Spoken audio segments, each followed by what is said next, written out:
Hoje vamos falar a respeito dos 7 selos. E depois vamos abordar um outro tema sobre as trombetas.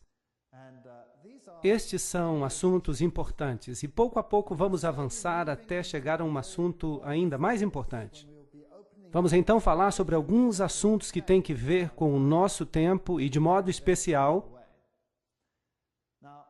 só posso dizer as coisas assim como são.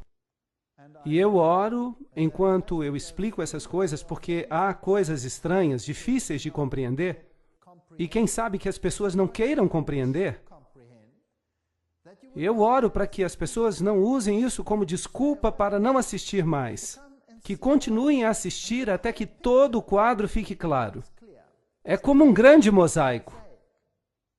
E tudo o que podemos fazer em uma conferência é colocar um pequeno bloco de informação na tela. Parece um trabalho de retalhos. Primeiramente, não entendemos todos os assuntos. Mas se conseguirmos ordenar as informações até que o quadro fique mais claro, então a importância do livro de Apocalipse será perceptível, apreciada. Por isso, tenham paciência com vocês e comigo. Se há assuntos que pareçam estranhos ou, quem sabe, fora do equilíbrio ou do alcance, é porque não tem toda a informação disponível.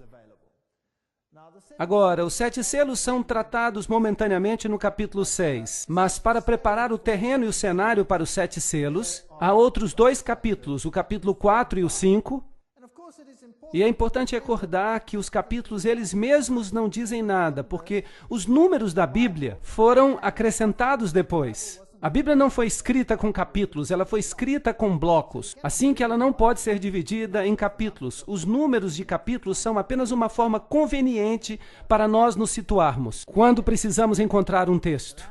Havendo o Cordeiro aberto um dos selos, agora, antes que ele abra um dos selos, para nos dizer o que vai se passar na terra, primeiramente ele nos dá uma visão da grande sala do trono do céu. Uma das visões mais ilustrativas da sala do trono do universo. Agora imaginem, estamos olhando para a sede do poder universal. Apocalipse 4:1 diz: Depois dessas coisas olhei, e eis que havia uma porta aberta no céu, e a primeira voz, como de trombeta, que ouvira falar comigo, disse: Sobe para aqui e te mostrarei as coisas que depois destas devem acontecer. Assim que temos aqui uma visão profética. E logo fui arrebatado no Espírito, e eis que um trono estava posto no céu, e havia alguém assentado sobre o trono. Mas segundo a dureza do teu coração impenitente, entesouras para ti mesmo ira, e na manifestação do juízo de Deus, no dia em que Deus há de julgar os segredos dos homens por Jesus Cristo, Romanos 2, 5 e 16. E o que esse texto tem que ver com o grande trono? Bem, a sala do grande trono é a sede do rei do universo. E esse rei do universo é também o juiz do universo. Então, antes que Deus nos permita olhar para o que vai acontecer nesta terra, e olhar para as apostasias que virão, e para as coisas terríveis que os homens vão fazer, Ele nos dá uma visão da sua majestade e do seu poder. E nos dá a visão de que, apesar de que pareça que o outro lado vai ganhar, é Deus quem está no controle. E, finalmente, Ele será o juiz. E chegará o tempo do juízo. Então haverá um juízo, uma investigação e um pronunciamento da sentença. E então haverá um juízo executivo. E quando vier esse juízo executivo, será melhor que estejamos do lado certo. Porque todos devemos comparecer diante do tribunal de Cristo, para que cada um receba segundo o que tiver feito, por meio do corpo. 2 Coríntios 5:10. Não se enganem, Jesus está no comando. Está tudo sob o controle de Deus. Atos 17:31. Portanto, tem determinado um dia em que com justiça há de julgar o mundo, por meio do homem que destinou, e disso deu certeza a todos, ressuscitando-o dentre os mortos. Não se engane, não tenha dúvidas. Jesus um dia vai pôr fim ao pecado. Apocalipse 4:3. E o que estava sentado era, na aparência, semelhante à pedra de jaspe sardônio, e o arco celeste estava ao redor do trono, e parecia semelhante à esmeralda. É inexplicável a glória que João viu, ali, na sala do trono de Deus. E ao redor do trono havia 24 tronos. 24 tronos ao redor do trono. E via assentados sobre os tronos 24 anciãos, com vestes brancas, e tinham sobre suas cabeças coroas de ouro. Então aqui há 24 indivíduos assentados ao redor do trono de Deus. E do trono saíam relâmpagos, trovões e vozes. Ele nem sequer consegue explicar a glória que vê. Ele só vê luz e relâmpagos e a voz de Deus como um trovão. E diante do trono ardiam 7 lâmpadas de fogo, que são os 7 Espíritos de Deus. Agora, já explicamos isso antes. Deus é um, há apenas um Espírito, mas o número 7 representa os períodos de tempo, como já explicamos. Deus está no controle em todas as eras, inclusive a era que vivemos agora. Mas quem são esses 24 anciãos? No santuário terrestre também havia 24 anciãos. Nós lemos isso no livro de 1 Crônicas, 24:7, que nos diz que lançaram sortes, e caiu a primeira sorte sobre Jeoaribe, e a segunda a Jedaias, e depois são mencionados os nomes dos demais, o terceiro, o quarto, quinto, sexto, sétimo. E nos é dito quem eram esses anciãos. E a lista dos anciãos escolhidos segue até o versículo 19. 24 anciãos. O ofício desses em seu ministério era entrar na casa do Senhor, segundo lhes fora ordenado por Arão seu pai, como o Senhor Deus de Israel lhe tinha mandado. Porque no santuário terrestre havia 24 anciãos que oficiavam com o sumo sacerdote, que era Arão. Agora, se o terrestre era um tipo do celestial, então também no celestial há 24 anciãos oficiando com o sumo sacerdote, que é Jesus. Sim, no santuário celestial. Seria interessante saber quem são, mas não nos é dito quem são. Então só podemos especular algo. Apocalipse 4:6. Havia diante do trono como que um mar de vidro, e sob essa luz magnificente em que se pode caminhar, semelhante a cristal, e no meio do trono e ao redor do trono havia 4 animais cheios de olhos, por diante e por detrás. Agora, quem são eles? O primeiro animal era semelhante a um leão, e o segundo animal semelhante a um bezerro.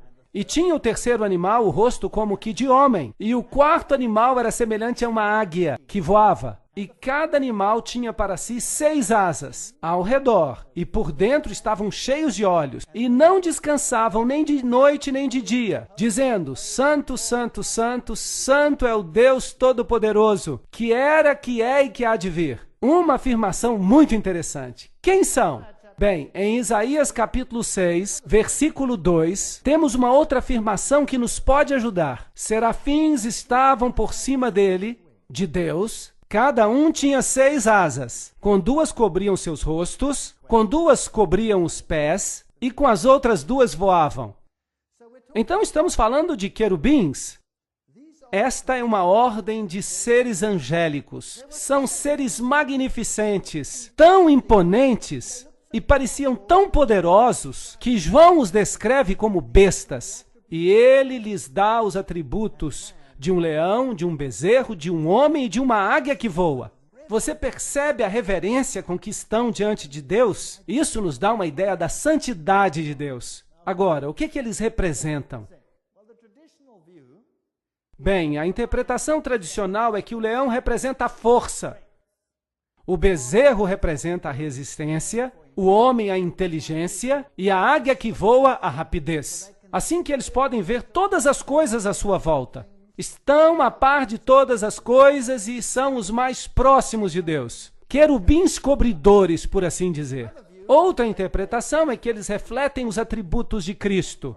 Esses atributos, como por exemplo, o leão é o símbolo da realeza. Jesus é o rei. E o bezerro representa o que serve. A vaca puxa o arado. Por assim dizer, é um símbolo do Cristo como servo. Homem, porque Jesus também tem a aparência de um homem. Porque Cristo se tornou homem por nós. Portanto, representa a humanidade de Cristo. E a águia que voa é usada nas Escrituras como um símbolo da divindade. Jesus diz: levou-o sob as suas plumas, sob as suas penas, debaixo das suas asas estará seguro. Então é um símbolo de divindade. É interessante que o ocultismo também usa esses 4 símbolos para a sua divindade. Portanto, se Satanás era um querubim protetor e agora se tornou um anjo caído, então ele quis ser como o Altíssimo, não é mesmo? E é interessante que são justamente esses os atributos que ele reclama para si mesmo. Conseguem ver? Se os símbolos de vez em quando nos assustam, se ficamos assustados com esses símbolos, lembremos que eles são tirados das Escrituras. E Satanás os falsifica para seus propósitos. Mas na sala do trono de Deus vemos o Cordeiro de Deus. Ele é o rei, ele é o servo, ele é humano, ele se tornou um homem por nós. Mas ele é divino. Esse seria o simbolismo. E quando os animais davam glória e ação de graças àquele que estava sentado sobre o trono, para todo sempre, os 24 anciãos se prostravam diante daquele que estava sentado no trono e o adoravam. Muito interessante. E ao que vive para todo sempre, lançavam as suas coroas diante dele, dizendo: digno é, Senhor, de receber glória, honra e poder, porque tu criaste todas as coisas. E por tua vontade foram criadas. Agora, a Bíblia é muito clara ao nos dizer quem é o Criador. Todas as coisas foram criadas pela palavra de Jesus Cristo. É isso que a Bíblia diz. Mas vamos falar sobre isso em outra conferência. E vi na destra do que estava sentado sobre o trono um livro escrito por dentro e por fora, selado com 7 selos. Apocalipse 5:1. E vi um anjo forte bradando com grande voz: quem é digno de abrir o livro e desatar os seus selos? E ninguém no céu, porque há algumas pessoas no céu, seres humanos, nem na terra, nem debaixo da terra, assim que nenhuma pessoa morta pode abrir, mesmo que tenham sido pessoas boas, como Abraão, o rei Davi ou Adão. Ninguém está à altura de abrir o livro, nem sequer de olhar para dentro dele. Então, quem eram essas pessoas que ele viu no céu? Sim, os querubins podemos entender, eram anjos. Quanto aos 24 anciãos, a Bíblia diz que quando Jesus ressuscitou dos mortos, as tumbas foram abertas, não é certo? E as primícias se levantaram dos mortos. E a Bíblia diz que quando ele entrou no céu, quando ele ascendeu aos céus, ele levou cativo o cativeiro. Não é certo? Portanto, as pessoas que foram redimidas ao longo dos séculos ressurgiram dos mortos naquele momento e foram com Jesus para o céu. A Bíblia nos diz que há alguns indivíduos no céu. O Enoque, por exemplo, ele foi trasladado sem ver a morte. Foi levado para o céu. Não é assim? Elias, como representante daqueles que seriam trasladados depois do dilúvio, também foi levado em um redemoinho, com uma carruagem até o céu. Não é verdade? Então Elias também está lá. E a seguir há um verso muito interessante no livro de Judas, no qual o arcanjo Miguel discute com Satanás acerca do corpo de Moisés. Assim que Moisés também teve uma ressurreição especial e foi levado ao céu. E é por isso que Elias e Moisés puderam aparecer no Monte da Transfiguração e apoiar a Cristo no momento da sua agonia, antes que passasse pelos momentos finais da sua vida. Então há várias pessoas no céu. E entre eles, obviamente, há 24 que servem no santuário celestial como os 24 anciãos. Quem exatamente são? Não sabemos. Podemos especular se Moisés vai ser um deles, ou Elias, ou Enoque, mas não temos outros nomes. Vamos vê-los um dia e então vamos saber quem eram. Mas é uma história interessante. Assim que o terrestre é uma cópia do celestial. Mas nenhum homem era digno de abrir os selos. Se um homem era suficientemente digno aos olhos de Deus para ter sido levado ao céu, isso não faria diferença, porque nenhum homem no céu, ou na terra, ou debaixo da terra, nenhum homem que já tenha vivido era digno de abrir os selos. Mas felizmente há uma solução. Apocalipse 5:4. E eu chorava muito porque ninguém havia sido achado digno de abrir o livro, nem de o ler, nem de olhar para ele. Agora, este documento encontrava-se selado com 7 selos. Nos tempos antigos, eles costumavam selar documentos.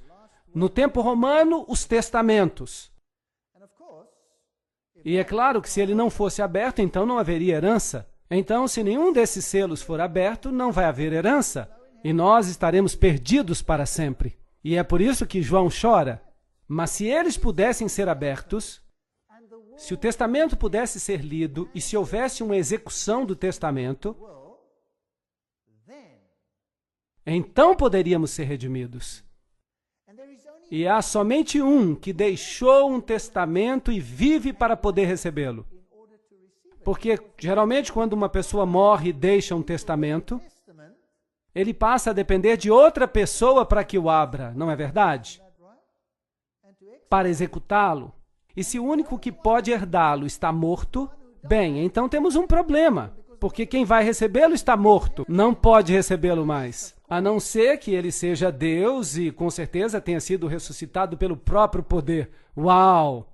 Então encontraremos isso. E me disse um dos anciãos, não chore, aqui está o leão da tribo de Judá, a raiz de Davi que venceu para abrir o livro e desatar os seus 7 selos. Assim que nem tudo está perdido. O Deus homem está ali. E olhei, e eis que estava no meio do trono. Então, o que se supõe que seja? Se ele está no meio do trono, bem, então ele está assentado no assento da divindade. E dos 4 animais viventes, e entre os anciãos, um cordeiro, como havendo sido morto. E tinha 7 chifres. Um chifre representa poder, a sede do poder, o reinado por todas as eras. Ele é um rei. Se você olhar o livro de Daniel, vai descobrir que um chifre representa um rei, um reinado. E 7 olhos, ele vê através dos séculos, os quais são os 7 Espíritos de Deus enviados a toda a terra. E não só a uma parte dela. Verso 7. E veio e tomou o livro da destra do que está assentado sobre o trono. E havendo tomado o livro, os 4 seres viventes e os 24 anciãos se prostraram diante do Cordeiro, tendo todos eles harpas e salvas de ouro cheias de incenso, que são as orações dos santos. Então, as orações dos santos são representadas com incenso, e os méritos de Cristo fazem com que as orações dos santos sejam aceitáveis a Deus. Uma imagem maravilhosa que temos aqui. E música celestial enche o lugar do trono enquanto adoram o Cordeiro. E cantavam um cântico novo, dizendo: digno és de tomar o livro e lhe abrir os selos, porque foste, aqui está a resposta, morto, e com o teu sangue os compraste para Deus. Assim que os 24 anciãos que estão dizendo isso, eram humanos ou eram anjos? Devem ser humanos. Por quê? Porque foram redimidos, não está certo? Assim que sabemos que há seres humanos nos céus, neste momento, que foram redimidos, eles estão no céu porque para lá subiram no traslado das primícias, como dissemos antes. E há 3 pessoas que a Bíblia menciona por nome que foram trasladados, ou que tiveram uma ressurreição especial. Por isso nos redimiste, porque foste morto e com o teu sangue nos compraste para Deus, homens de toda tribo, língua, nação e povo. Isso desfaz todo tipo de exclusividade. Há alguns que creem que a salvação hoje é por nascimento. Já encontraram alguma pessoa que pensa assim? Pessoas que acreditam na salvação por nascimento dizem: eu pertenço à raça certa, ou eu pertenço ao grupo étnico correto, por isso vou ser salvo. Os judeus tinham essa teologia. E há muitos grupos hoje em dia que creem que serão salvos como consequência do seu estado especial. Há muitas crenças esquisitas, salvação por nome, salvação por chapéus, mas eu não vou falar sobre esses detalhes agora. Há gente que acredita que se tiver a roupa certa, então você será redimido. E se representam a si mesmos assim diante do mundo. Você não é salvo nem pelo seu nascimento, nem pelas suas roupas, nem pela forma com que você se adapta a esta ou aquela posição. Você é salvo por meio da sua relação com Jesus Cristo. É assim que você é salvo. Portanto, Ele é o que nos redime pelo seu sangue, de toda língua, tribo, povo e nação, a menos que nos gloriemos que o nosso grupo é melhor do que outro. E para o nosso Deus os fizeste reis e sacerdotes, e eles reinarão sobre a terra. Que texto fascinante! Nós reinaremos sobre a terra. E olhei e ouvi a voz de muitos anjos ao redor do trono, e dos animais e dos anciãos, e o seu número eram milhões de milhões. Então estamos falando de milhões, de milhares, que olhavam para o Cordeiro e diziam: digno é o Cordeiro que foi morto, de receber riquezas e sabedoria, força, honra, glória e ação de graças. Então temos essa visão inacreditável da cena do céu, que nos mostra que vai haver uma vitória final. E será de quem? De Jesus Cristo. Assim que não temos nada a temer. É Deus quem nos dá essa visão. E depois Ele muda sua ênfase para nos dizer o que vai acontecer na terra. E os dois estão em contraste, num contraste tão grande um com o outro, que até faz medo. E alguém talvez possa crer que o cristianismo vai ser derrotado nessa batalha. Sabiam que, aparentemente, a maior vitória de Satanás foi a sua maior derrota? Quando viu que Jesus estava pregado na cruz, pensou que estava triunfando com seu poder. Satanás tocou o seu sino de morte. E isso vai acontecer com a igreja cristã. A maior derrota, aparentemente, será convertida, graças aos méritos de Jesus Cristo, na maior vitória que o universo já viu. Não há sequer uma sombra de dúvida. Jesus está no comando. E quando apresentarmos as próximas conferências, lembrem-se dessas palavras. Se houver alguma coisa que vai deixá-los assustados, podem assoviar e cantar hinos, porque nós já sabemos como vai ser o final de tudo. E ouvi toda criatura que está no céu e na terra, debaixo da terra e no mar, o símbolo de todas as nações, e a todas as coisas que nele há, dizendo ao que está sentado sobre o trono e ao Cordeiro, sejam-lhe dadas glória e ações de graça para todo sempre, pois será um reino universal e eterno. E os 4 animais, os querubins, diziam: Amém. E os 24 anciãos que foram redimidos, lembram-se? Prostraram-se e adoraram o que vive para todo sempre. Certo? Mudando da grande cena do trono, movemos-nos agora através da história para os cavalos do Apocalipse. Abrem-se então os selos. E havendo o Cordeiro aberto um dos selos, Apocalipse 6:1, ele viu alguém que cavalgava, um cavaleiro num cavalo branco, e saiu como vencedor. Agora, novamente, vamos passar pelos 7 períodos de tempo. E, obviamente, os períodos de tempo recapitulam o que vimos antes. quando falamos acerca das 7 igrejas.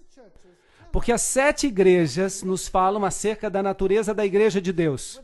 Todos os seus feitos, pois Deus não oculta nada. É o que vai acontecer com a igreja. Agora, os cavalos representam algo diferente. Vão recapitular os mesmos períodos, mas vão representar a mensagem e o anúncio do Evangelho. Portanto, não tanto a posição da igreja, que está anunciando a informação, mas a mensagem em concreto que vai sair pelo mundo. E Satanás se opõe a essa mensagem da mesma forma que se opôs ao Filho de Deus. Ele a odeia com todo o seu ser. Portanto, quando este cavalo sai de cor branca, o que significa a cor branca? Justiça. A Bíblia nos diz que a cor branca representa a justiça. E não há ninguém justo, senão Cristo. E ele tem um arco na mão. Então há aqui uma série de símbolos que podemos observar. Então surge um outro cavaleiro, com um cavalo vermelho. Depois há um negro. E depois há um cavalo com um cavaleiro morto. Então, quem são estes cavaleiros? Apocalipse 6, 1 e 2. Havendo o cordeiro aberto um dos selos, e olhei, e eis um cavalo branco. E o que estava sentado sobre ele tinha um arco. Há uma pista. E foi-lhe dada uma coroa, outra pista. E saiu vitorioso para vencer. Então, há uma guerra aqui. Há uma guerra. Você sai para vencer numa situação de guerra. Salmo 64, 7 nos dará uma pista. Mas Deus atirará sobre eles uma seta. Quem ferirá com seta? Deus. De repente ficarão feridos. Portanto, quem é o que tem o arco? É Deus. Acaso é contra os rios que estás irado, Senhor? É contra os ribeiros a tua ira? Ou contra o mar o teu furor? Visto que andas montado sobre os teus cavalos, os teus carros são salvação. Descoberto se movimentou o teu arco. Os juramentos feitos às tribos foram uma palavra segura. Tu fendeste a terra com rios. Abacuque 3, 8 a 9. Aqui temos uma boa pista agora. Será que Deus está preocupado em conquistar o planeta em termos de pensamentos terrestres? Não. Esta é uma mensagem, é a palavra de Deus. E a seta é o que está sendo disparado com o Evangelho no coração.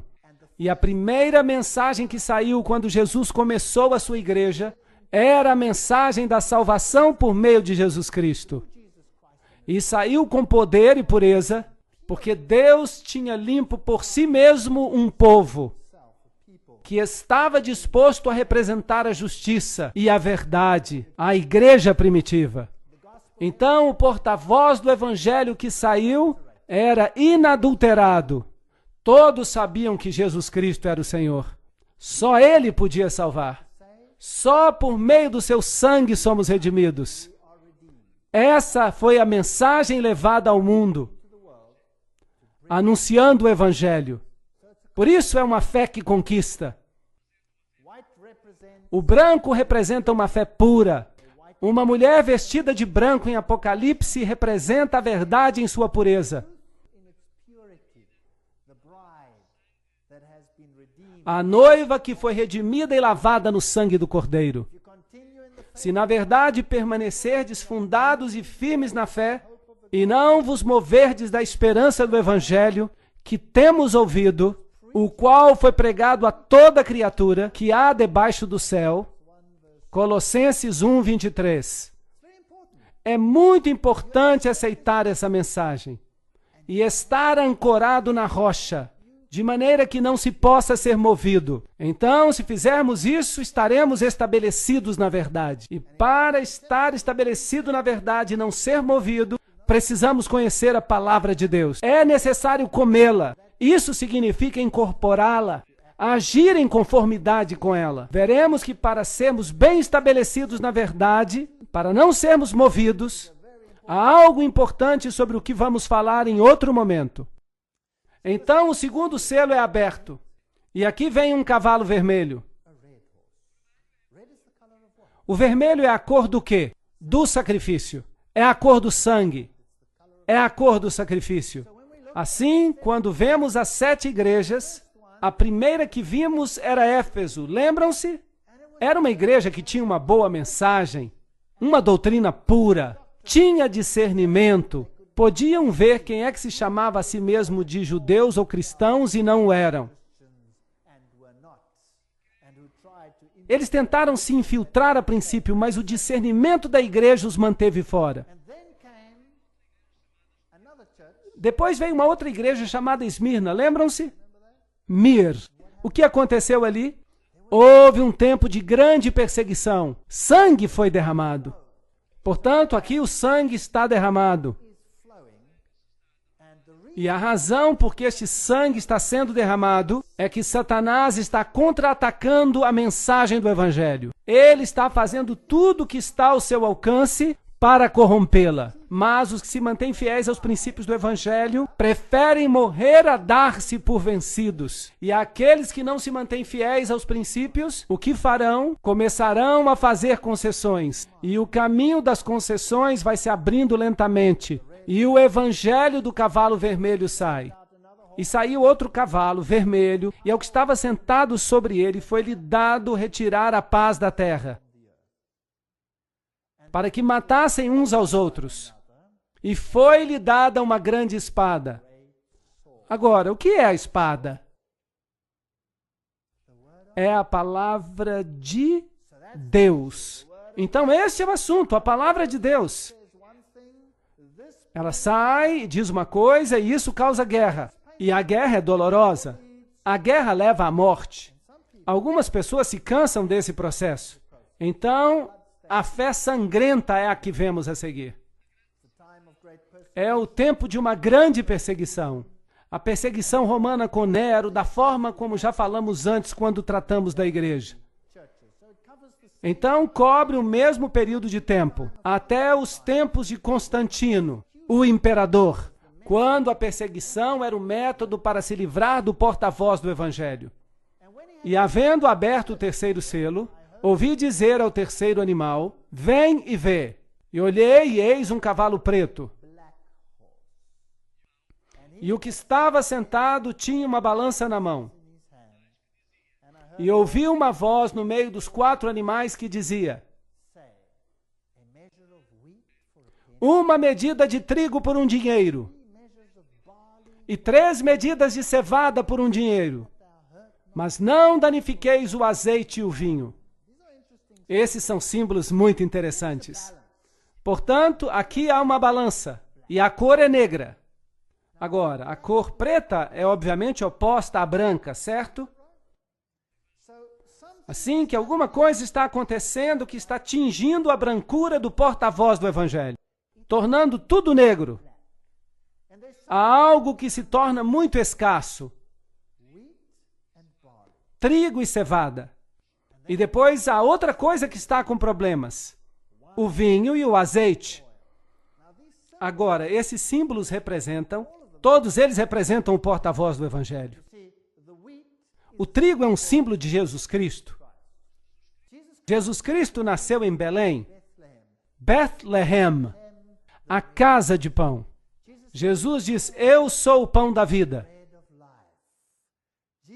Jesus é o pão vivente que desce do céu. Então o pão está com problemas e a cevada, que era a primeira colheita que ocorria em Israel, a colheita da cevada. De fato, a oferta de sacrifício movido era um feixe de cevada, que representava a ressurreição de Jesus Cristo. E o corpo de Jesus Cristo, porta-voz do Evangelho. Então, o trigo e a cevada estão escassos. A mensagem evangélica da salvação em Cristo está sob opressão. Mas Deus continua trabalhando e Ele diz, não danifiqueis o azeite e o vinho. O que representa o azeite? É o símbolo do Espírito Santo. Era esvaziado do candelabro para que o mundo pudesse ter a luz da verdade. E o vinho é o símbolo da doutrina. Jesus disse, não se deita vinho novo em odres velhos. Não se coloca a grande mensagem da salvação num molde que não vai poder contê-la. Então, o vinho é um símbolo do Evangelho. Jesus também diz, eu sou a videira e vocês são os meus ramos. Ele é o que nos dá a vida por meio da sua mensagem do Evangelho. Então, esses são os elementos que estão colocados sob opressão e que sofrem concessões, por assim dizer. Então, o cavalo negro, obviamente, representa um tempo em que a palavra de Deus se torna escassa. E isso é um problema por causa do comprometimento. É o tempo em que Constantino casou o paganismo com o cristianismo. Portanto, é uma fé negociada, se vamos continuar pelo mesmo período de tempo. Orai por vós e por todo o rebanho, para apacentardes a igreja de Deus. Porque eu sei isso, que depois da minha partida, entrarão no meio de vós lobos vorazes. E, a propósito, quão cedo na igreja entrou a corrupção? No princípio. Logo no princípio. Havia um homem chamado Simão Mago. Vocês se lembram dele na Bíblia? Ele pensou que podia comprar o poder de Deus com o seu dinheiro. Lembram-se disso? E Pedro repreendeu de uma maneira bem direta. E ele ficou muito irritado, bastante irritado. E Simão, o mago, vinha de Samaria. E ele tinha uma carga de sabedoria babilônica em si. E se analisarmos a história, como veremos no futuro, provavelmente ele foi o pai do gnosticismo. E o gnosticismo, em outras palavras, é uma filosofia que torna Jesus Cristo menos do que ele é, para que nós possamos nos tornar mais do que somos. E o gnosticismo era o espinho na carne do cristianismo primitivo. E o gnosticismo é um fator dominante hoje em dia, como veremos nas próximas conferências. A cruz de Cristo foi o divisor da história. E lançou a verdade por terra e prosperou. Daniel 8:12. Viria um poder que destruiria o porta-voz do Evangelho. A salvação só por meio de Cristo foi substituída pelas exigências da igreja. Foi isso que aconteceu. E a própria igreja se pôs como mediadora entre o homem e Deus. Em vez de ir diretamente a Cristo, você passava agora pela igreja. Um dia muito triste. Deus tinha dado uma lei, mas o homem teve o atrevimento de mudar a lei de Deus para satisfazer as suas necessidades. Portanto, nas igrejas, temos São Pedro, ou será que era Júpiter? Bem, na verdade é que ele veio diretamente do templo de Júpiter.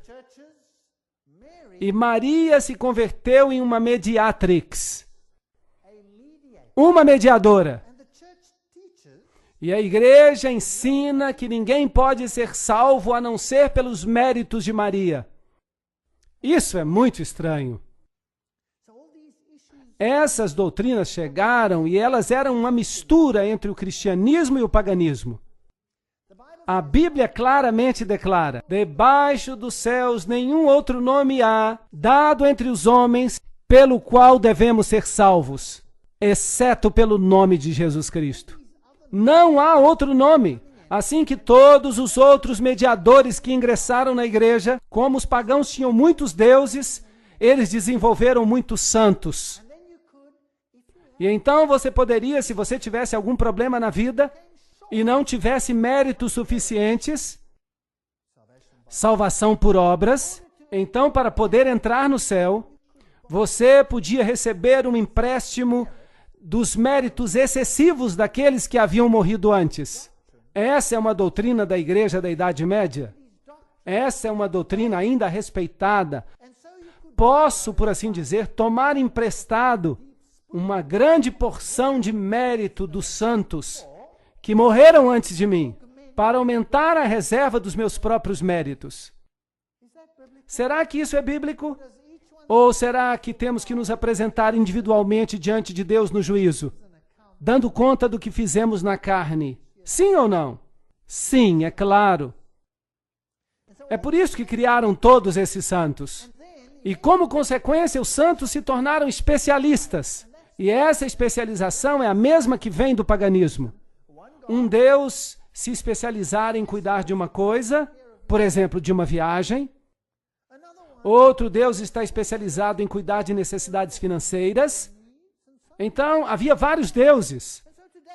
E é por isso que hoje em dia, se alguém quer viajar, é bom ter São Cristóvão consigo, porque quem sabe, talvez ele possa ajudá-lo. Então, essa é uma igreja de concessões. Mas com Jesus Cristo não pode haver nenhum tipo de concessão. Ou ele é o Senhor dos senhores e o Rei dos reis, ou ele não é. E essa é uma decisão que temos que tomar. Enquanto vamos para a próxima parte da história dos cavaleiros em Apocalipse, chegamos a um cavalo pálido. Ele representa a morte. Assim que, obviamente, há uma mudança progressiva nesse tempo, quando o porta-voz do Evangelho se torna negro, conhecida como uma negociação da morte, o Evangelho morreu. A Bíblia diz claramente: não farás para ti imagem de escultura, nem nenhuma semelhança do que há em cima nos céus, ou embaixo na terra, ou nas águas que há na terra. Não te encurvarás a elas, nem as servirás. Êxodo 20, 4 e 5. Um texto problemático dos 10 mandamentos. E que tal então removê-lo e atirá-lo ao lixo? Bem, se você prestar atenção no catecismo atual, você verá que esse mandamento foi removido para abrir caminho para as práticas religiosas que se haviam introduzido na igreja. Constantino é o primeiro que mais destacadamente começou a emitir leis que restringiam a consciência do homem. Assim que, em vez de escutar e aceitar a palavra de Deus e tomar decisões baseadas na palavra de Deus, o homem começa a criar leis que falam sobre esse assunto. E Constantino foi o primeiro a fazer uma lei sobre o dia de descanso. Por exemplo, durante esse século de negociação, o dia do sol do paganismo substituiu o sábado bíblico. Um desenvolvimento muito interessante aconteceu aqui. A igreja primitiva guardava o sábado, mas havia duas regiões na igreja primitiva onde o sábado não era guardado. Uma era em Alexandria, onde havia uma escola muito liberal que mais tarde deu lugar ao gnosticismo e às suas bases. E a outra era em Roma. E nessas duas áreas estava o bastão da adoração do sol. É interessante que quando Alexandria foi destruída, a transferência de poder foi feita para Roma. E finalmente se espalhou para o mundo inteiro. E então, durante esse período de negociação, o dia do sol substituiu o sábado da Bíblia. Somos informados por Eusébio, a propósito, era o bispo que estava ativo no período de Constantino, que Constantino, para recomendar a nova religião aos pagãos, ele integrou ao cristianismo os enfeites exteriores que passaram a ser incorporados nas práticas cristãs. Desenvolvimento da doutrina cristã, página 362. Começaram a fazer concessões sobre esses assuntos. Arturo Pestana diz que as moedas de Constantino levavam sobre um lado as letras do nome de Cristo e do outro lado a figura do Deus Sol. Como se Constantino não se atrevesse a renunciar o patrocínio do brilhante luminário. Nome interessante, luminário. Hoje também existem pessoas que se consideram a si mesmas luminários, os iluminados. E existe também uma organização que se chama Illuminati. Nós vamos tratar desse assunto depois, quando avançarmos. Assim que há aqui uma negociação, uma concessão que ocorre. A manutenção do velho nome pagão Dies Solis, ou Sunday, domingo em inglês, é de alguma forma devido à união dos sentimentos pagãos e cristãos. graças aos quais o primeiro dia da semana foi recomendado por Constantino aos seus súditos, tanto pagãos quanto cristãos, como o Dia Venerável do Sol. História da Igreja do Oriente, página 184. Então, isso é um fato histórico e não podemos refutá-lo. Isso é o que aconteceu. Porque em 6 dias, diz a Bíblia, fez o Senhor os céus e a terra, o mar e tudo que neles há. Inacreditável. Esta frase está sob forte ataque hoje em dia no mundo científico. Não é verdade? Não há sequer uma palavra da Bíblia que não esteja sendo atacada hoje nos dias em que vivemos. E tudo que neles há. E no 7º dia descansou. Portanto, abençoou o Senhor o dia de sábado e o santificou. Êxodo 20:11. Portanto, há aqui indícios de uma negociação, uma forma de mudar a identidade do cristianismo primitivo. Mas o que aconteceu com os cristãos fiéis que queriam fazer exatamente aquilo que as Escrituras diziam? O que aconteceu com eles? Foram eliminados da face da terra. Foram destruídos à espada. E a história de como tudo aconteceu é a mais diabólica e terrível que possam imaginar no mundo. Inacreditável. Onde reinou a igreja primitiva? Onde começou o cristianismo? Começou em Roma, sim ou não? Não. Começou em Jerusalém. Foi ali onde tudo começou. É ali que o cristianismo tem a sua sede. Dali se espalhou para o Oriente Médio. Onde é que Paulo fez a maioria das suas pregações? Ele foi a Roma para morrer. Mas onde é que ele estabeleceu a maior parte das igrejas? Na Ásia Menor. Foi ali que ele pregou. E foi dali que a igreja cresceu. A igreja cresceu por toda esta região. Esta região que inclui o Iraque, o Irã, Paquistão, até chegar à Índia. É isso que a Bíblia diz. E no Egito, até o norte da África, foi ali o berço do cristianismo. E hoje o cristianismo foi eliminado do seu lugar de origem e foi substituído por uma religião inteiramente diferente que nega Cristo e a sua divindade. É um pensamento interessante. Vamos voltar a isso mais tarde. E abençoou Deus o 7º dia e o santificou, porque nele descansou de toda a sua obra que criara.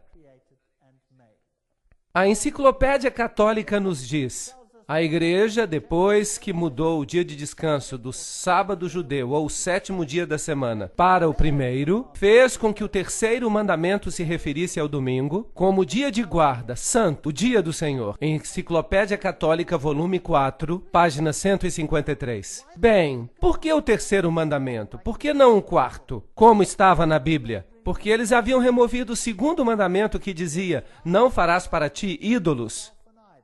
Agora, fazer isso não é manipular a palavra de Deus?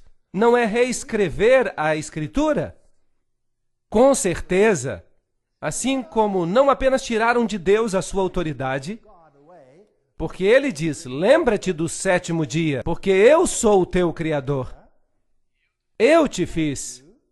Tiraram essa autoridade e disseram: não, eu é que vou decidir quando é que vais fazer. Eu sou a nova autoridade na tua vida. Portanto, isso não é uma questão de dias, é uma questão de autoridade. Quem tem autoridade? O que faz a lei é que tem autoridade. O que muda a lei é quem tem mais autoridade do que aquele que veio antes. Estou certo ou errado? Então há aqui um poder que diz que tem mais autoridade do que Deus. É uma questão de autoridade. Não se metam com Deus. Os sacerdotes violentam a minha lei e profanam as minhas coisas santas, não fazem diferença entre o santo e o profano, nem discernem o impuro do puro, e dos meus sábados escondem os seus olhos, e assim sou profanado no meio deles. Ezequiel 22, 26. Esta é uma declaração muito interessante. Então eles profanam o sábado, não fazem diferença entre o limpo e o imundo. Espere aí. Por acaso ensinam hoje que não há diferença, que não há nenhuma diferença? Será que isso é correto?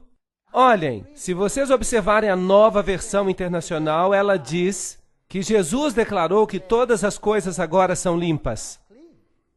Então, a Nova Versão Internacional diz, mas a antiga versão inglesa, a King James, não diz isso. Vamos analisar esse assunto mais tarde, porque é complicado fazê-lo agora.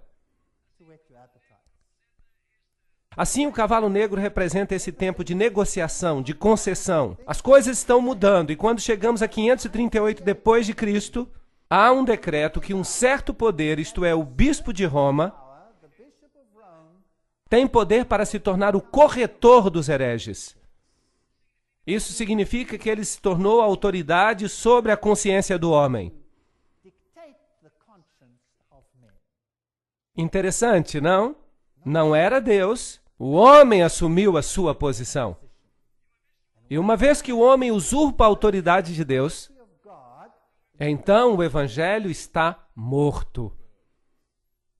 Porque a minha Bíblia diz que não há outro nome pelo qual você possa ser salvo, e a minha Bíblia diz que não há outro nome, que não há outro mediador, exceto Jesus Cristo, o homem. E a minha Bíblia também diz que se alguém pecar, temos um advogado. E esse advogado é Jesus Cristo. Mas agora, nós temos aqui um outro advogado. Temos que ir a uma outra parte para encontrar perdão. E há alguém aqui que diz o que é certo e o que é errado. E isso vai contra a palavra de Deus. Isto é problemático. E havendo aberto o quarto selo, olhei e eis um cavalo amarelo, e o que estava sentado sobre ele tinha por nome Morte, e o inferno seguia. O Hades, a tumba. Essa é uma história triste de como a mensagem do Evangelho da Salvação foi levado ao ponto da morte. E foi-lhe dado o poder para matar a quarta parte da terra. Portanto, esse poder tira o porta-voz do Evangelho e controla uma quarta parte da terra. Agora, esse é um ponto muito importante. Que denominação cristã controlou a quarta parte do mundo? Com espada, para matar com espada. Essa é uma palavra nova. Não é uma espada literal. E com a fome. Fome de quê? Há uma escassez na terra de quê? Da palavra de Deus. Será que a igreja da Idade Média tirou a palavra de Deus? Sim ou não? Será que proibiram a Bíblia? Tornou-se um pecado mortal ter a Bíblia e lê-la? Sim ou não? Sim, a história prova esse fato. Eu não estou atacando ninguém. Eu estou falando de um sistema. O que há por trás desse sistema? Há muitas e muitas pessoas queridas que estão famintas pela verdade em todas as religiões do mundo. E creio que muitas delas, Deus as reconhece como suas, porque elas estão vivendo segundo a luz que receberam. Assim, não devemos julgar as pessoas. Estamos falando aqui de um sistema, e é um sistema muito, muito triste. Meu pai queria ser um sacerdote católico romano. Ele era um católico muito fervoroso. Eu fui criado como católico romano até me tornar ateu. Mas voltei a ser católico outra vez. E quando descobri a Bíblia, percebi que havia ali muitos assuntos que não eram bíblicos. E tive que fazer uma escolha. E creio que cada pessoa tem que chegar a esse ponto. Temos que tomar uma decisão entre ser preenchidos pela água da cisterna feita por homens ou a água da cisterna de Deus. E com pestes e feras da terra. Como é que esse poder matava? Ele matava com espada, essa espada é literal, a espada que fez. Matava com a fome da palavra de Deus, matava com bestas, feras. Uma besta em Daniel é um reino. As 4 bestas são os 4 reinos que se levantarão da terra. Daniel, capítulo 7. Então, matava também com poderes políticos. Por acaso a igreja da Idade Média fez isso? Sim ou não? Com certeza. Tomemos o caso dos valdenses, que foram destruídos da face da terra. O mesmo com os albigenses na França. A primeira aliança entre a Europa e Roma foi com os francos. Clovis tornou-se o imperador campeão desta causa, e qualquer oposição foi aniquilada. E o evangelho morreu.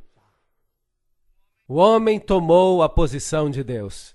Portanto, os novos cristãos, em seus pensamentos e hábitos, eram iguaizinhos aos pagãos. A sua entrega à igreja não acabou com o paganismo. Pelo contrário, massas de pagãos se batizaram. Isso significa que o paganismo estava sendo diluído na nova energia moral do cristianismo, que foi neutralizado até o ponto da impotência.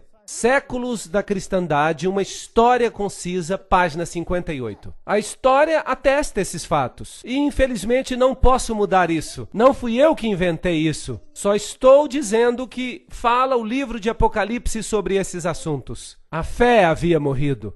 E o formalismo tomou o lugar da fé simples. A confiança em Deus, no Espírito de Deus. Sabiam? Quando eu era católico,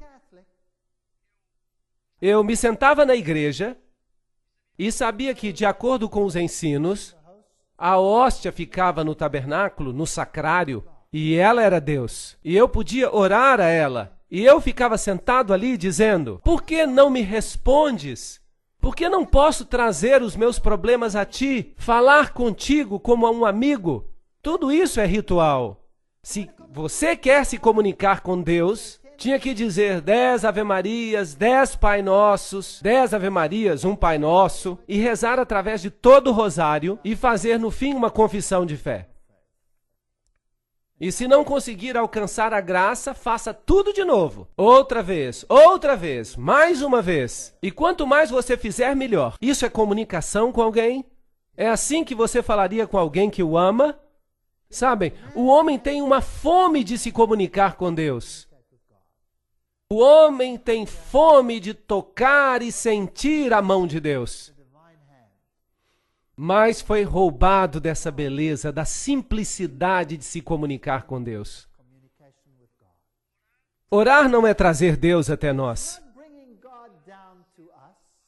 Orar é ser elevado até Deus. Isso não é maravilhoso? O sentido de ser elevado. Não somos deixados aqui embaixo com todos os problemas do mundo, sem solução, quando Deus se encontra ao alcance de uma oração. Sim, nós podemos lhe dizer: Senhor, eu tenho um problema. Posso me aproximar de ti? Tenho certeza que o Senhor se inclinaria e ouviria cada palavra que nos preocupa. Podemos levar os problemas grandes e os problemas pequenos diretamente a Deus. Não precisamos de ninguém mais. Esta é uma verdade linda. E quando a descobrimos, não importa o quão glorioso e pomposo o resto seja. Sem amor não há nada. O que diz Salomão? Prefere viver no canto de um eirado? Ou é melhor ter uma casa cheia de sobras de repolho, uma casa cheia de boa comida, sem amor? Não faz sentido. É preferível ser pobre e ter amor do que ter todas as riquezas e estar com tristeza. Não há nada demais em ser rico. Deus abençoa alguns ricos também. Mas é o amor ao dinheiro que é a raiz de todos os males. Se o amor ficar de fora, então temos um problema. Então, uma união da igreja e do Estado ocorreu. Os governos receberam autorização de impor doutrinas. O cristianismo se tornou uma religião estabelecida no Império Romano e tomou o lugar do paganismo. O cristianismo, como ele existiu na Idade Média, podia ser definido como um paganismo batizado. História do século II, capítulo 2, seção 7. Essas são declarações feitas pelas próprias igrejas. Elas mesmas disseram que o Deus Pan não estava morto, mas batizado. Então, o paganismo governa o mundo hoje em dia. E há uma elevação do sacerdote humano. É a coisa mais diabólica que já aconteceu na história da raça humana. Sabiam disso? Alguns homens foram escolhidos para controlar a consciência dos outros. Temos o mesmo problema ainda hoje. Alguns creem que porque estudaram teologia, têm o direito de controlar a consciência. Alô? Cada um de nós é responsável por si mesmo diante de Deus. A Bíblia não ensina nada disso, a não ser que se mude a Bíblia. Estamos sempre falando desse assunto da Bíblia mudada. Não nas antigas traduções. O texto está bem nas antigas traduções. Mas se você lê sem ser a Bíblia alemã de Lutero ou a Armênia, qualquer parte da Bíblia, se você lê uma Bíblia antiga, russa, sérvia, você vai descobrir que ela está certa.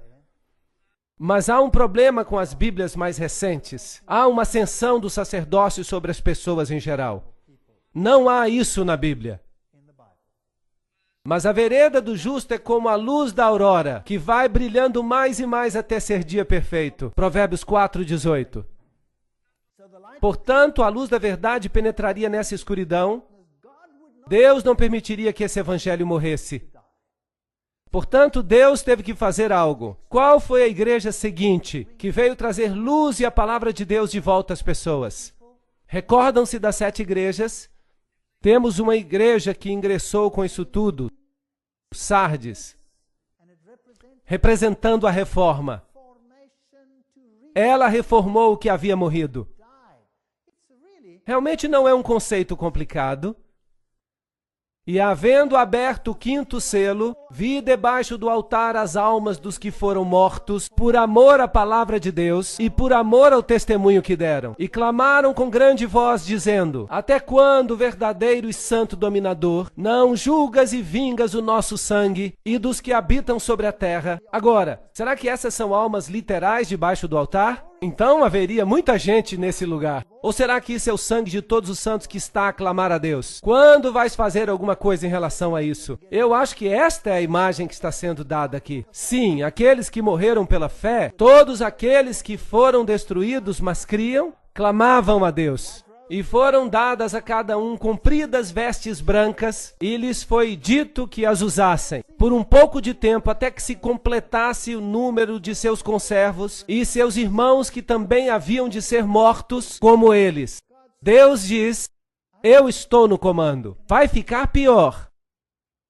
Mas esperem até que todos ao longo da história, aqueles que têm ainda que morrer pela fé, estejam conjugados, então o reino virá.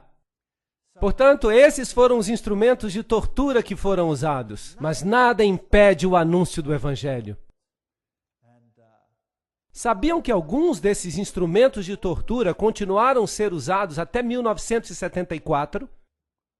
Muito interessante. Franco, na Espanha, usou esses instrumentos de tortura ainda na década de 70.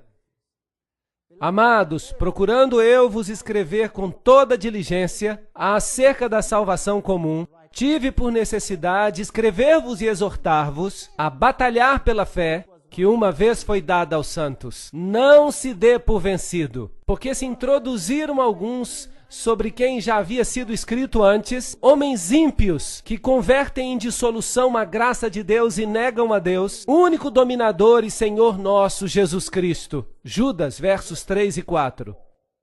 Incrível! Mesmo ali na igreja primitiva houve corrupção. E a quem negaram? A Jesus Cristo. O único Senhor deles e nosso Senhor Jesus Cristo. Portanto, uma mudança já havia ocorrido naquela igreja primitiva. Um problema muito sério.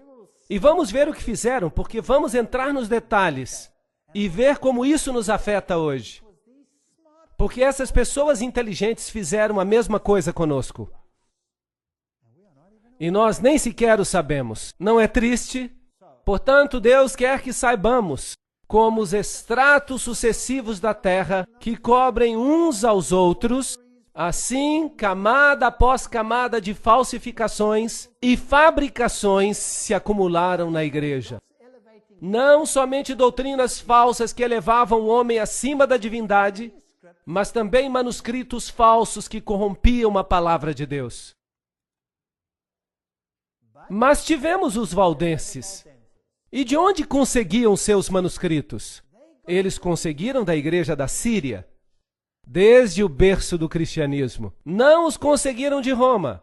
Eles permaneceram com as escrituras através dos séculos. É interessante que as nações que apareceram nessas áreas altas, elas tinham essas escrituras. Mas havia outros documentos que estavam sendo usados em Alexandria e Roma. E vamos ver isso numa outra conferência. E essas pessoas fizeram da palavra de Deus o seu bastão, a sua fortaleza, e a pregaram, e por causa disso a ira do mundo caiu sobre eles. E eles foram combatidos com unhas e dentes, foram queimados e as cabeças de suas crianças foram arremessadas contra as rochas. Eles os lançavam dos precipícios, mas o evangelho não morreu. Esta é a velha igreja valdense. Esta é uma antiga mesa que era usada para transcrever ou copiar os manuscritos da Bíblia. E lentamente a fé foi elevada uma vez mais. Em 1370, a autoridade da Bíblia foi declarada por Wycliffe. Em 1400, a obediência a Deus, obedecer a Deus mais do que o homem, e ele morreu pela sua fé. João Hus. Estes são os homens vestidos de branco.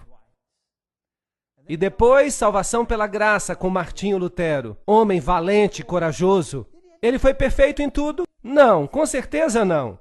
Mas esse homem vivia segundo o conhecimento que tinha, não é verdade? João Hus e Wycliffe, eles são verdadeiros campeões. Tyndale e todas as pessoas que deram suas vidas por causa da verdade. Martinho Lutero teve a coragem de dizer, isso está errado, temos que corrigi-lo. E nós o ouvimos dizer, aqui me posiciono e não posso fazer outra coisa. 1521. Depois João Calvino chegou. Ele tinha algumas ideias confusas, como predestinação, mas ele viveu segundo o conhecimento que tinha, a luz que tinha, a liberdade de consciência. Em realidade, toda a Constituição norte-americana está baseada no que Calvino escreveu. Que unicamente o homem deve ser responsável diante de Deus pelo que decide. Essa é a base da Constituição norte-americana. Isso é calvinismo. Esse homem acreditava em algumas coisas erradas, mas neste ponto ele enfatizou claramente, até fazer engolir seco aqueles que se opunham. Essas pessoas morreram e há monumentos em sua honra hoje. Depois veio Williams em 1650. Ele descobriu o batismo por imersão. Verdades lindas da Bíblia. Infelizmente, como dissemos da última vez, todos esses tipos de fé decidiram que não seguiriam pela nova luz. Mas eles permaneceram fiéis aos seus fundadores. Isso não é um problema dos fundadores, é um problema dos seguidores, certo? Então, os seguidores têm mais problemas do que os fundadores, porque se eles descobriram mais luz, eles deveriam aceitá-la, mas não foi o que fizeram. Por isso temos uma igreja fragmentada hoje. Portanto, ide e fazeis discípulos de todas as nações, ensinando-as a guardar todas as coisas que eu vos tenho mandado.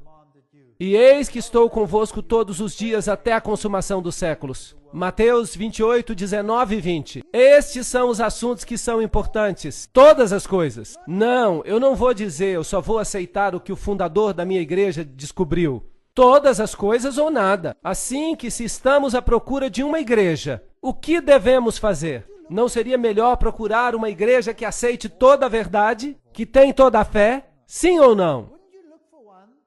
Não seria melhor procurar uma igreja que faz tudo de acordo com a Bíblia e sua doutrina? E que sua doutrina esteja de acordo com a Bíblia? Que não olhe para os indivíduos, porque os indivíduos não são de confiança. Nós devemos olhar para a Bíblia e não para o ensino oficial da igreja. E se dizem somente aquilo que está na Bíblia, então sigam. Não deveria ser muito difícil. Não deveria ser difícil. Depois veio Wesley, e ele elevou a Jesus Cristo como ninguém antes havia feito no mundo. O senhorio de Jesus Cristo. Se Jesus é o Senhor, o centro, o autor e o consumador da nossa fé. Porque se ele não é, então esqueça. O ensino não é bíblico. Portanto, que grandes descobertas de luz encontramos. E havendo aberto o sexto selo, olhei, e eis que houve um grande terremoto. Interessante. Estamos agora num período de tempo muito interessante. A Reforma tinha feito o seu trabalho. As igrejas que vieram depois de Sardes foram quais? Vocês se lembram? Filadélfia. E aqui havia um acúmulo de verdades. Mas antes desse evento havia de acontecer algo. E havendo aberto o sexto selo, olhei, e eis que houve um grande tremor de terra. E o sol se tornou negro, e a luz se tornou como sangue, e as estrelas do céu caíram sobre a terra, como a figueira quando lança de si os seus figos verdes, abalada por um vento forte. Apocalipse 6, 12 e 13. Esses são sinais celestiais que aconteceram. Aconteceram ou não? Com certeza. Marcos diz a mesma coisa, capítulo 13, 24. Ora, naqueles dias depois daquela aflição, essa terrível perseguição na qual os filhos de Deus foram quase que exterminados da face da terra, na Idade Média, por meio da Inquisição, e os 30 anos de guerra, e a Guerra dos 100 anos, e a noite de São Bartolomeu, e os huguenotes sendo exterminados. Depois de tudo isso, veio a luz. Depois daquela aflição, que terminou aproximadamente em 1798, e vamos falar dessa data novamente em outro momento, o sol escurecerá e a lua não dará sua luz. Aqui está a história de Ware, em New Hampshire, porque o cristianismo tinha fugido, a cristandade baseada na Bíblia tinha fugido da Europa e se estabelecido em várias regiões do mundo. No Novo Mundo, nos Estados Unidos da América em particular, no sul da África e na Austrália, e é ali para onde o cristianismo foge. É interessante ver o que está acontecendo nessas regiões do mundo hoje em dia. O dia escuro que aconteceu na Nova Inglaterra chegou em 9 de maio de 1780. Por volta das 11 horas começou a escurecer, como se a noite tivesse chegado. Os homens deixaram de trabalhar. O gado mugindo retornou a seus estábulos. As ovelhas baliam e se aglomeravam nas cercas, e os pássaros selvagens voavam para os seus ninhos. A noite se tornou tão escura que uma pessoa não conseguia ver a sua mão, nem sequer uma folha de papel branco.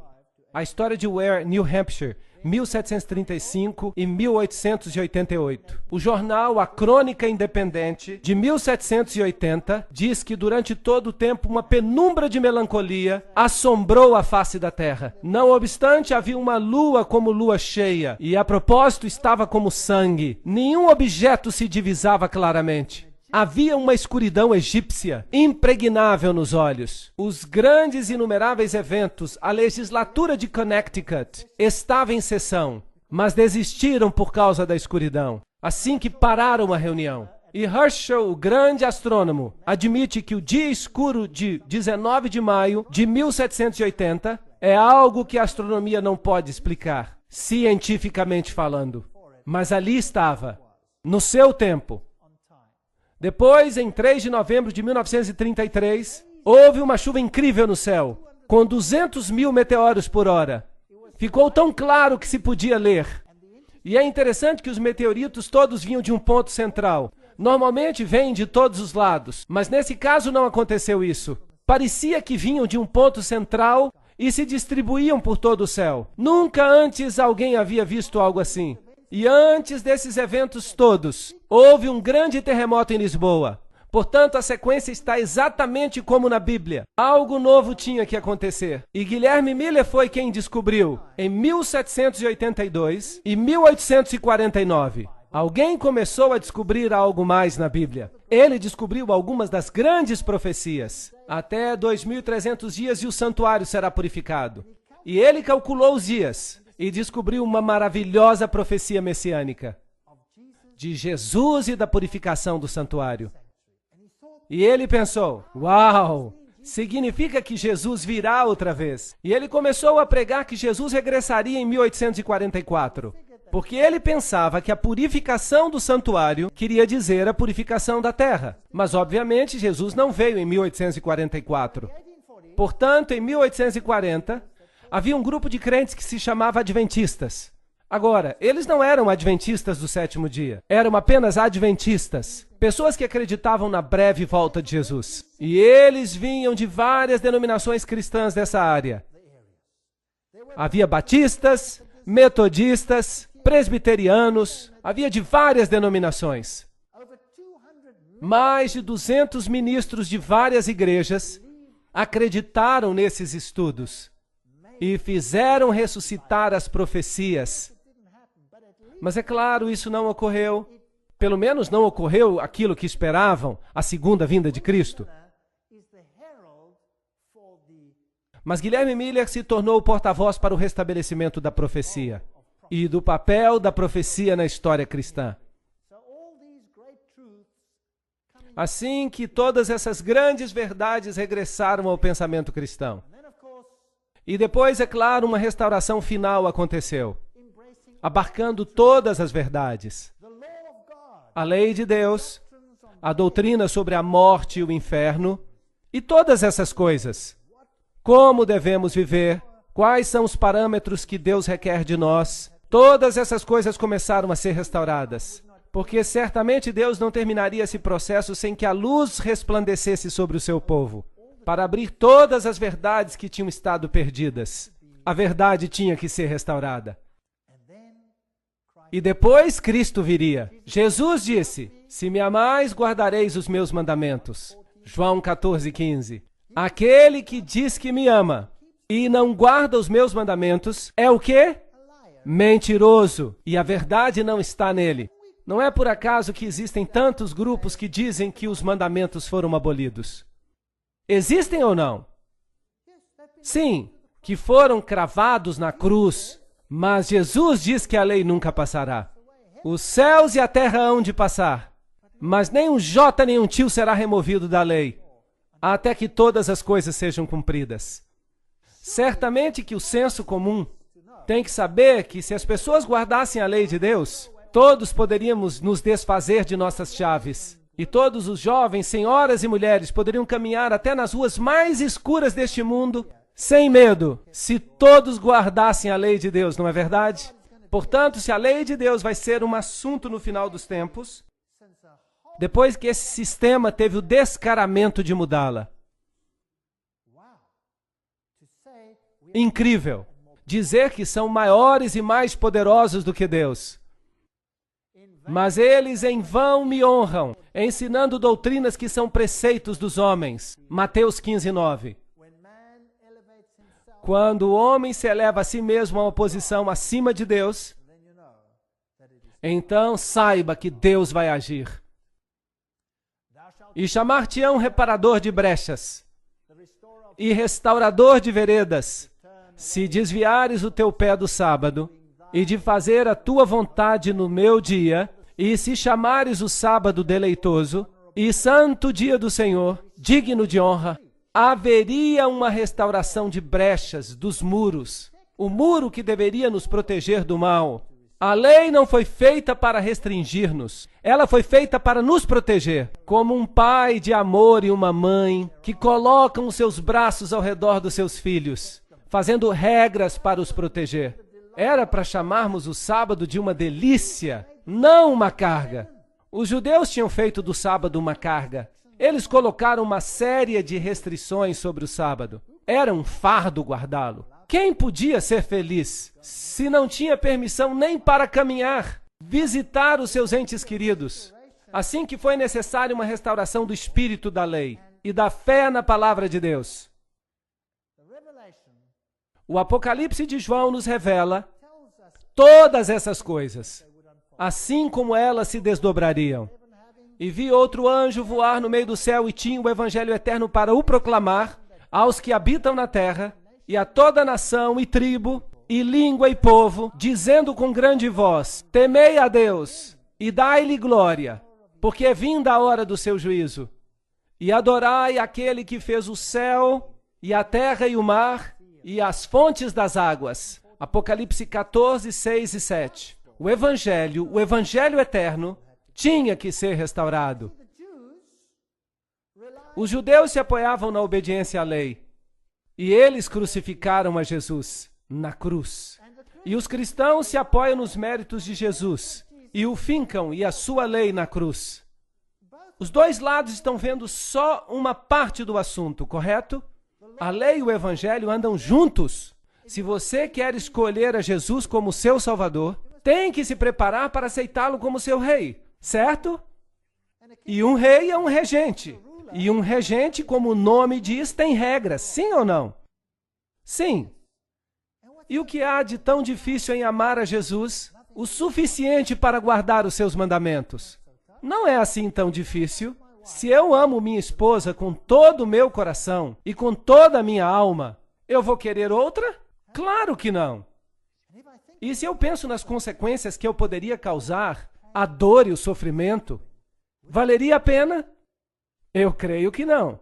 O mesmo se passa com Deus. Se eu amo a Deus de todo o coração e de toda a alma, vou querer servir a Ele ou ao outro? Não, não vou servir a outro, porque os outros são inúteis, não podem me salvar, não podem fazer nada por mim.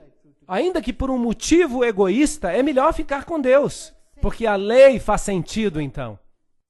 Portanto, há aqui uma mensagem que diz: Deus é o Senhor, mas o que ensina ao mundo? Que você é o produto da evolução, que veio de uma rocha. É isso que eles dizem. Sim. A terra se dissolveu e então foram surgindo os materiais dos quais a vida evoluiu espontaneamente. Então você veio de uma rocha. Eu creio que vim de uma rocha, mas da rocha eterna. Há outras ovelhas que não são deste aprisco. Também me convém abrigar a estas, e elas ouvirão a minha voz. E haverá um só rebanho e um só pastor. Você não pode ter uma verdade dividida. Ou a verdade ou divisão. E você não pode ter uma unidade na falsidade. Não pode. Ou há uma unidade na verdade, ou não há união. Só há uma suposta unidade que desaparecerá como se nunca tivesse existido ao menor sinal de problema, quando há uma falsa unidade. Ou está baseada na verdade ou não está baseada em nada. Aqui está a paciência dos santos, os que guardam os mandamentos de Deus e a fé de Jesus. Apocalipse 14, 12. Sabem de uma coisa? Esta é uma frase fascinante. A fé de Jesus. Uau! A Bíblia tem normas muito elevadas. Sabia que não é suficiente apenas ter fé em Jesus? Não, não é suficiente. Você precisa ter a fé de Jesus. Na maior adversidade, Jesus confiou nos méritos de seu Pai. Sim ou não? Sim. Não importa o que aconteça, você precisa confiar como Ele confiou. Ele é o padrão. Bem, Deus adiciona os seus méritos, porque nós somos fracos, nós não podemos fazer essas coisas. Mas esse é o padrão. Algo a almejar. Uau! Eu gostaria de ter essa fé de Jesus. Eu estaria disposto a ir à cruz, porque eu saberia que Ele iria me ressuscitar. E que eu seria dele eternamente. Poderia morrer, não importa o que acontecesse. Jesus tinha essa fé e precisamos ter esse tipo de fé. Mas quantas pessoas têm esse tipo de fé hoje em dia? Os padrões da Bíblia são altos, são muito elevados. E a mensagem sai ao mundo que Jesus Cristo é o Senhor. Estamos perto deste ponto. E o céu retirou-se como um livro que se enrola, e todos os montes e ilhas foram removidos dos seus lugares. Estudamos todos os selos. Estamos justamente entre o sexto e o sétimo selo. O que vai acontecer a seguir quando for aberto o último selo? Então o testamento de Deus será aberto e o reino será dado ao Senhor. Isso significa que Jesus tem o controle do planeta e Ele virá outra vez. Passamos pela história. Somos as últimas pessoas, os últimos nesta grande mensagem. E os reis da terra, os grandes, os ricos, os tribunos e todos os poderosos se esconderão nas cavernas das rochas e das montanhas, dizendo aos montes e aos rochedos: caí sobre nós e escondei-nos do rosto daquele que está sentado sobre o trono e da ira do Cordeiro. Essa é a próxima coisa que vai acontecer. E a propósito, por favor, vejam que as pessoas se escondem, não há uma grande alegria entre as multidões quando o juízo vier. Você terá que estar de pé. Não seremos todos salvos, você precisa tomar uma decisão agora. E depois segue o capítulo 7, que é um capítulo parentético, e nos diz quem será capaz de estar de pé. E nos diz que vão ser os selados. Só eles são capazes de ficar em pé. E havendo aberto o 7º selo, houve silêncio no céu, quase por meia hora. Bem, se você considerar que isso é um tempo profético, é mais ou menos uma semana, ou precisamente uma semana. Portanto, a pergunta é: que silêncio é esse? Creio que o céu está vazio porque Cristo e seus anjos estão aqui embaixo para buscar os redimidos. Cristo virá novamente com poder e glória. Ou estamos arraigados nele ou não. Esta é uma escolha que temos que fazer. Eu lhe sugiro que aceitem o fato de que Jesus está no comando. Jesus nos deu uma visão da grande sala do trono, onde está sentado no trono do poder. E é Ele quem tem autoridade para abrir os selos, para receber um reino. E podemos fazer parte dele, mas podemos recusá-lo. A minha oração é que todos aceitemos a salvação, porque Ele é o único nome dado entre os homens pelo qual podemos ser salvos. Amém.